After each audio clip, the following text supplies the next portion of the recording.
આકાશવાણી ભુજ સમાચાર કૃપાલી મૈછા વાંચે છે.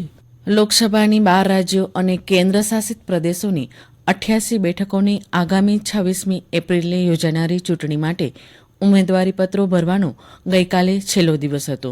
આજે તેમની ચકાસણી થશે. જોકે જમ્મુ અને કાશ્મીરની બેઠક માટેના ઉમેદવારી પત્રોની ચકાસણી 6 એપ્રિલે હાથ ધરવામાં આવશે. 26મી એપ્રિલે યોજાનારી બીજા તબક્કાની ચૂંટણીમાં કેરળની લોકસભાની 22, કર્ણાટકની 14, રાજસ્થાનની 13, ઉત્તર પ્રદેશ અને મહારાષ્ટ્ર દરેકની 8, મધ્યપ્રદેશની 7, આસામ અને બિહાર દરેકની 5, પશ્ચિમ બંગાળ અને છત્તીસગઢમાં 3, જ્યારે મણિપુર, ત્રિપુરા અને જમ્મુ કાશ્મીરની દરેકની 1 બેઠકની ચૂંટણી યોજાશે. મતગણતરી આગામી 4 જૂને હાથ ધરવામાં આવશે. રાજ્યમાં લોકસભાની 26 બેઠકોની સામાન્ય ચૂંટણી અને વિધાનસભાની 5 બેઠકોની પેટા ચૂંટણીના સંદર્ભે વિવિધ સ્થળોએ મતદાન જાગૃતિ કાર્યક્રમો યોજાઈ રહ્યા છે. જે અંતર્ગત કચ્છ જિલ્લામાં સ્વીપ કાર્યક્રમ અંતર્ગત આદિપુર ખાતે જિલ્લા ચૂંટણી કચેરી દ્વારા બનાવવામાં આવેલા સેલ્ફી પોઈન્ટના માધ્યમથી મતદાન જાગૃતિ અંગે પ્રવૃત્તિઓ યોજવામાં આવી હતી. ચૂંટણી પંચે સોશિયલ મીડિયા પ્લેટફોર્મ વોટ્સઅપ પર મૂકવામાં આવેલા સરકારી કર્મચારીઓના મતદાન અંગેના સંદેશાને અસત્ય ગણાવ્યો છે. આ સંદેશામાં સરકારી કર્મચારીઓ પોસ્ટલ બેલેટ દ્વારા મતદાન કરી શકતા નથી એવી વિગતો આપવામાં આવી છે.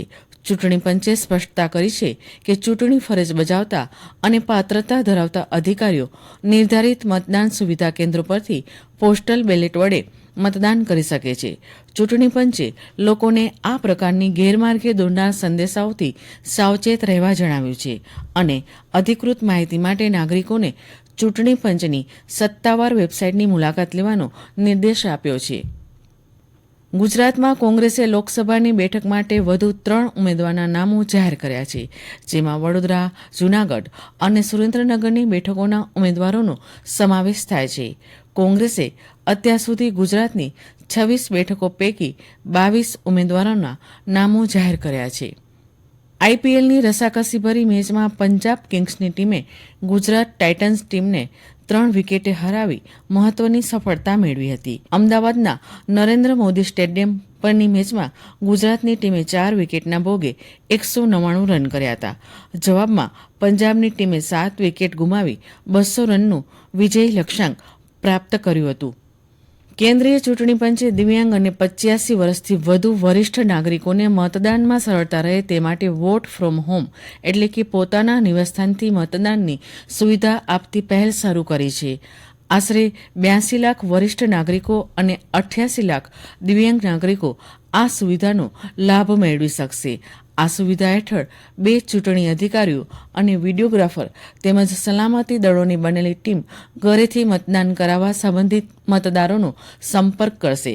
આ ઉપરાંત સમગ્ર ચૂંટણી પ્રક્રિયાને સરળ બનાવવા ચૂંટણી પંચે સક્ષમ એપ શરૂ કરી છે. જેમાં મતદારોને નોંધણી માટે સહાય, મતદાન મથકે સુવિધાઓ, મતદાન અંગે માર્ગદર્શન જેવી માહિતી મળી રહેશે. રાજ્યમાં મોટાભાગના સ્થળોએ મહત્તમ તાપમાન સામાન્ય કરતાં 1 થી 3 ડિગ્રી ઓછું, જ્યારે લઘુત્તમ તાપમાન સામાન્ય કરતાં 1 થી 4 ડિગ્રી વધુ નોંધાયું છે. આ ઉપરાંત ભુજમાં 37, નલિયામાં લઘુત્તમ તાપમાન 24 ડિગ્રી નોંધાયું છે, જે સામાન્ય કરતાં 4 ડિગ્રી વધુ હતું.